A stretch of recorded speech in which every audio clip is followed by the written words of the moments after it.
Сен күйеуінен ала салыншы ұрықты. Неге мен күйеу? Енді таныс қой маған. Өзімізге ұрық жетпей жатыр на самом деле. Әйтпесе аяйт дейсің ба құрсын? О, Куня, маған сен ұрығың керек. 5 минутқа кешіп қалдым ше.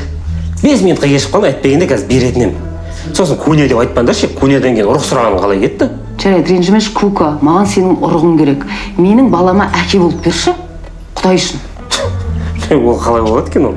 Бірінші сұрап тұрмын, жай ғана просто менің аналық бездерім бар ғой, жұмыртқа бездерім бар, дұрыс па? Сенің аталық анау жұмыртқа бездері екеуі қосылады, сосын...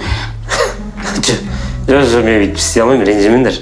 Мен өзім жүріп жүрген қызымның жұмыртқа тасушыларына адалмын. Ойбай, жарайды, қош, бір сұрағанда... Жоқ, табиғи жолмен болса айт істеп беремін, пожалуйста. Жарайды, болыпты, керек емес сен. Бір сұрағанда деп. Жасанды жолмен істей алмаймын мен. Табиғи жол деген қалай сонда? Кәдімгіше андай. Я, тупит етіп тұрсыңдар, білесіңдер ғой табиғи жолың қандай екенін. Хабарлас ешінші сен.